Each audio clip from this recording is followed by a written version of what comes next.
Hi, welcome back to The Vision Within. It's December 2nd, 2017, and you can find us on our YouTube channel, The Vision Within and Rising Tides Global. And I'm so excited you're joining us today. We are going to be talking about out with the old and in with the new because we're getting close to the end of 2017, and I can't believe it, 2018.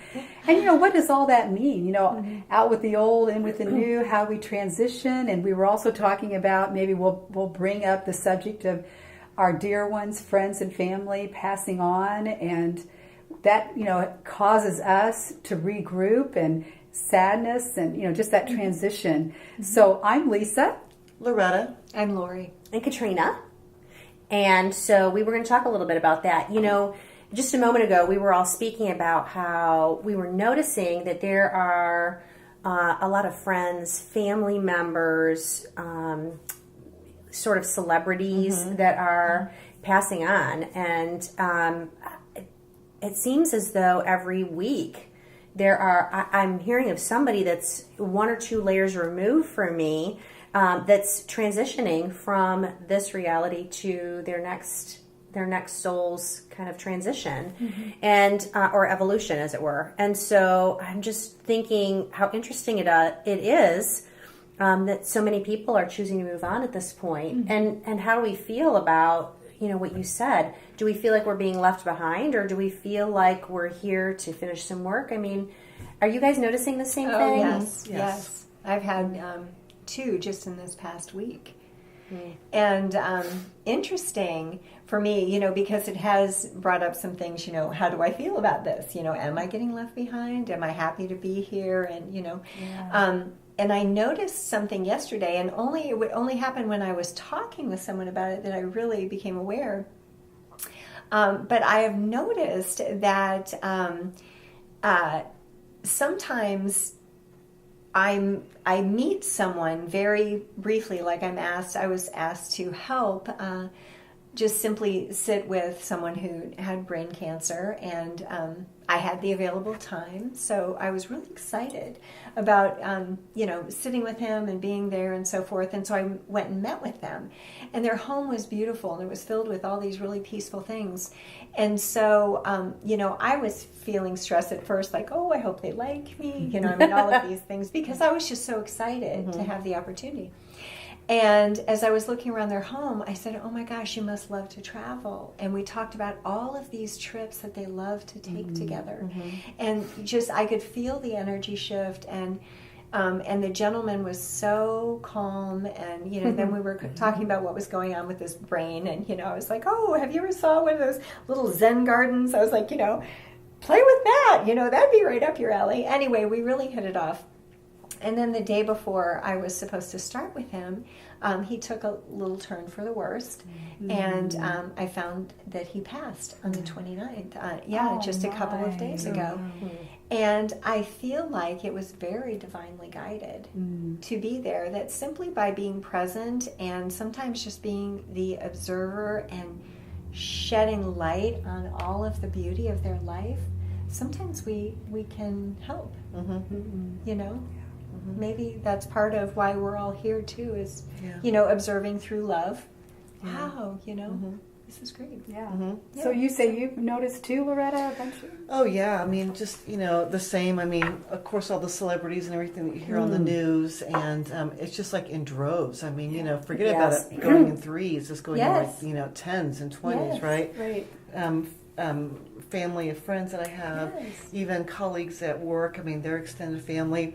But I don't think that that I'm being left behind, or we're being left behind. I think that it's certain soul groups that are moving on. And it's a staggered transition, right? It's almost like, you have a football team or a basketball team, and some of the players you got to bring back in, and you got to send the other ones out, so... Bring in the B team. Exactly. Not the B team, but I also think let's get rid of the A and B. That's right. Yeah. We just need to rotate the players so everybody's fresh in the game. Exactly. That's exactly right. And everybody's got something still to learn and to contribute. Yes. So I think that, but I do notice it at a much rapid rate, which really makes me believe that our transition from a humanity perspective Yes. is speeding up so quickly, so much Yes. more awareness coming Yeah. on, that I think that's why we're seeing these very quick transition of these soul groups, because it's almost like when you hit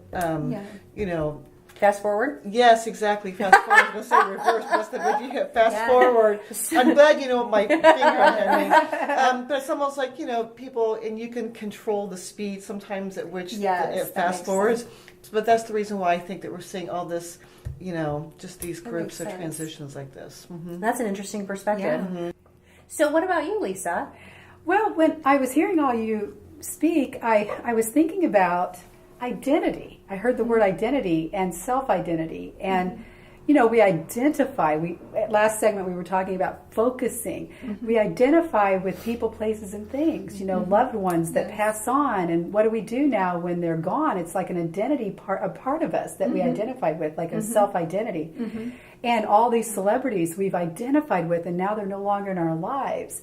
And, like a puzzle piece is gone. And how do we recalibrate? And not only are people passing on, but we don't need to get into this, but there's a lot of stuff in the news now about a lot of celebrities going down, not passing on, but being fired from their jobs because of misconduct in the sexual department. Sure. We'll just stop there. But and being women, this is a whole new identity we're taking on as females. And I know that may be another subject we can get into later. That's what I'm hearing in my own internal voice, is letting go of 2017 is like an identity. And taking on 2018 is like a new identity. So I'm hearing decluttering. Okay. And I thought, oh my God, I am how ready to perfect is declutter, that? by the way. I mean, how awesome. You're talking about, letting some of the team members go back so we can feel refreshed. And then you were talking about puzzle pieces. I mean, how fun. If we declutter some of the haziness to allow a brighter focus. I like that point. So if we take decluttering with your with your suggestion of the identity, maybe the real message is to let go of our identity. We're not taking on a new identity. Yes. We are decluttering and purging what no longer serves us, Right. because we too closely align as a society on tangible things that we've got no business to align with. Right. So I think maybe the identity is correct, but I think it's more letting go of what the norms of identity needs to be. So when people are fired from their job, they're forced to let go of that identity. Or when we're fired, or when a loved one passes on, we're forced to regroup and let go of that. Yes. I agree. We just talked in our last segment a little bit about new paths. And when you go down a new path with a different perspective, you see new things. And maybe that's what it is when we let go of part of our identity as a community or a society, when souls choose to move on in spirit and transition to a different level of growth, evolution, and awareness. That puts us in the position of looking at our own lives differently and moving forward in a way that shifts a little bit. And that's a really easeful, graceful way for us to receive a gift of a new beginning. Yeah. It's Even the power, even though it kind of hurts. Yeah, a little it's bit. the power of the individual that strengthens the collective. Oh, nice. And so we need to really embark on who we are from an individual perspective in order to strengthen the collective movement or the evolution that's happening on a spiritual level. Oh, well said. Yeah. It's Well so said. funny. That is a beautiful. That's a beautiful point. It kind of goes along with, and I never understood this, but I've had friends tell me, I never realized who I became the person that I am Yes. after my parents passed away. Yes. Like my own identity shifted in a different way. Not that there was complete gratitude for their parents and for their families, but when they lost both of their parents or their family of origin that they came here born into, that was the point at which they had to stand on their own in a different way and move forward as their individual selves. And what's beautiful about that is one particular friend said to me, and I got to take with me every bit of joy and tradition and all the beauty that was my family and pass that on to my own friends and family. And at the time that I was going through it, of course, I didn't see it. It was very challenging. And you know, my heart ached because I didn't get to hug them and, you know, touch them the way that I had before, even though I could feel them around me a lot. Sure. Yeah. So I think that kind of goes along with what you said. And so some of this transition into the new year has to do with how we forge ahead as individuals and what we choose to take with us from this year into next. And so what does that mean for you, Lisa, when you think about leaving I behind heard when and you were moving talking forward? about the parents thing, I was hearing umbilical cord. And, you know, that's an old saying. Let's cut the umbilical cord. And it's like cut the umbilical cord with things that don't serve us all across the board. I mean, not that our parents don't serve us. However, there becomes a point in time when we must own up to our own authentic self and not get lost in our parents' identity. Right. Or the expectation of what our identity needs to be. Yeah, Right. and so 2018, bringing that in, it's like an open book with no chapters written yet, no pages written yet. Right. And in a way, it's kind of scary every year when we embark on a new year. It's an opportunity, but it's also challenging maybe to us. Well, you know, I was thinking of when I was trying to describe this on a Facebook Live video feed that I did. If we think of us, we're compressed energy into a solid form, and I think of a golf ball. Okay. You know, and if we cut the outer layer, you know, it's going to pop. And Is that what happens to a golf ball? Yeah. Okay, It's didn't know all that, but rubber okay. band. either. It's all Because rubber it's bands inside. compressed so tight. It's compressed, and it just explodes open, and then there's no order No. Yeah. to now. Even though it's organized chaos, right, into a structure, it feels uncomfortable. So very much like what a caterpillar would feel, you know. But when you can think of the unwritten part, and you can actually kind of say to yourself that, all right, this looseness, what if this looseness could feel comfortable? What if? That is compelling. I hadn't thought of that. Yeah. How what if this chaos could feel comfortable? Right. What would that even look like? What would that look like? You know? And but when all the stuff strewn out, and I haven't wrapped a thing. You know, these are the old days. I don't. Say that, you know, I'm like you. I don't have anyone living with me. But I remember those days. Yes. So what if I could feel comfortable? Right. In this chaos. And we've talked about that in previous segments. My favorite. I mean, I absolutely. I wanted to be this one girl in school so badly. She sat behind me. She came from a big family of brothers, and she would often oversleep and come in her sweatpants with mascara down her face. And I just wanted to be her so badly because she was so comfortable with showing up. And she won homecoming queen. Everyone wanted to be her. Oh my gosh, Everyone wanted to be her because she was so comfortable in her skin. So, you know, we've taken courses before with our friend Ivan where she said, start asking open-ended questions. What if we could feel really comfortable? Well, that's so different than me. I used to be upstairs, and Dad would be waiting on me with all my sisters, and I'd be trying to get that eyeliner just perfectly. I did too. See, I did too. If it wasn't perfect, I would have a terrible day. That's right. That's right. You know. Yeah. Thank goodness we've evolved. I know. Right? Half the time I don't even wear makeup anymore. So Well, I've got my lipstick. lipstick on today, ladies. Well, that's kind of fun. I think, you know, when I look forward to the blank page that's 2018 for me, I get really excited about 2018. And I also am pretty excited about the learning and the growth that I've had in 2017. I'm very excited about what the new year's going to bring. I'm very excited about some of the work I'm going to be able to do and some of the learning I'm going to pursue. 2018 ends up being a 2-year. What is a 2 year? Is that the year of regrowth, or Actually, it's an 11-year. but you add the 2? Well, the 11's a one, master one. number. Yeah. So it's a huge energetic influx. Okay. And this was a 9-year about completion. And because I'm a 9, so it was a really big year for me. And I'm a 1. Oh, see, so it's going to I'm be a ready to doubly tear powerful. it up. Okay, well, I'm going to show you my go. little identity. I'm a master number 22. Ha, ha. Oh, see, so I don't know that's what awesome. that means, but you know what I was thinking of when we said 2018. Yes. And no one's been talking about this.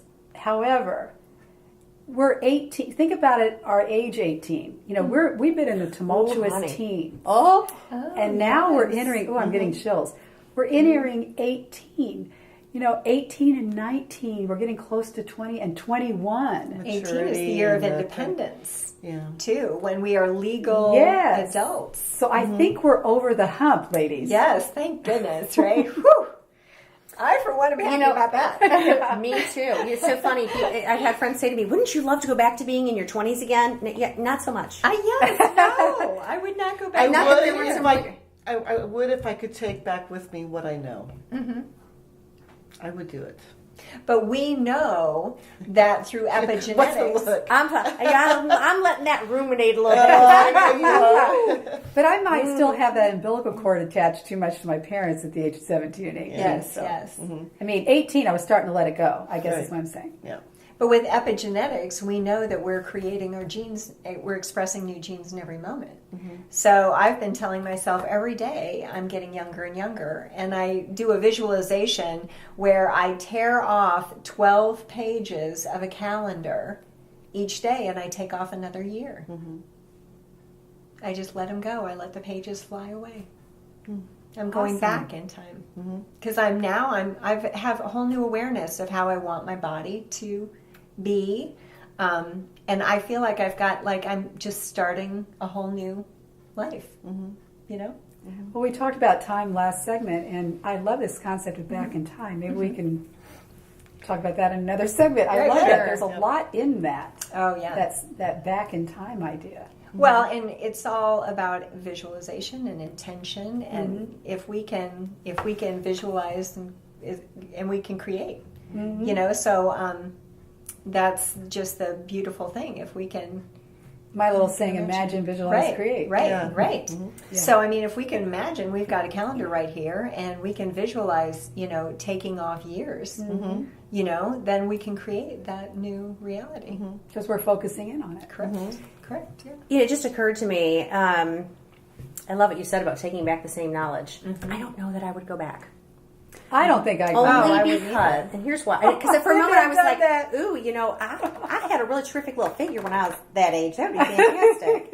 And, you know, other circumstances and health issues have created something different. And the good news is I'm at a point in my life, you know, where I'm always striving to better myself, better my health, that kind of thing.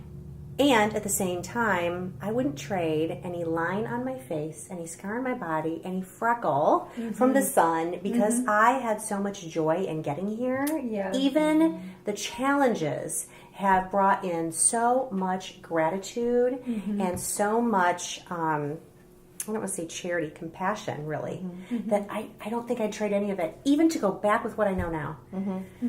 So, I don't know. You know, I've read books and things that say that in other civilizations they've been proud of their battle scars or their Yes. battle wounds or the things that have gotten them there. And I think that kind of is the camp that I'm sitting in. Yeah. So, you know what? It's taken me a long time to get here. But And that's beautiful. Rock I mean, my on. gosh, I am emulating you because I mean, I hope to get to more of that. But I feel like, you know, one of the reasons I keep coming back to like tribal stuff and I hear tribal music and tribe stuff all the time is I was thinking of women in tribes and especially, you know, indigenous tribes that have almost no contact with the rest of humanity.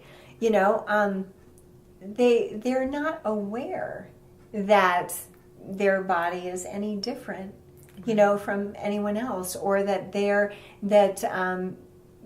role isn't perfect.